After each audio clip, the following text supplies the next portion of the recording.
Alam mo ba kung paano ka mas magte-take action sa isang bagay? Simple lang. Dapat may halaga ito sa'yo.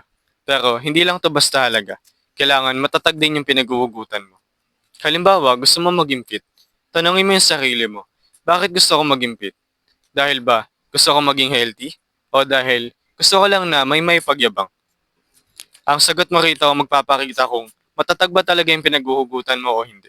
Kung gusto mo maging fit dahil gusto mo maging healthy at makaiwas sa mga sakit, mas malalim at mas matatag yung pinaghuhugutan mo. Mas magiging consistent ka sa mga ginagawa mo kahit mahirap. Pero kung gusto mo lang na may pagyabang, baka sa una pa lang sumuko ka na. Dahil ang motibasyon mo ay panlabas lang, hindi ito matatag. Kaya tandaan mo ito. Kapag may gusto kang gawin, tanongin mo yung sarili mo kung bakit mo ito gustong gawin. Kapag mas matatag yung pinaghuhugutan mo, mas madali kang kikilos. Hindi mo na iniisip kung gagawin mo ba ito o hindi.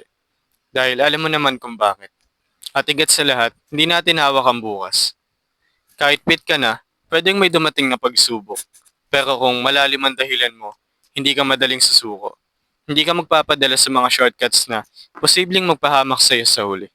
Kung gusto mo ng ganitong content, follow for more and God bless.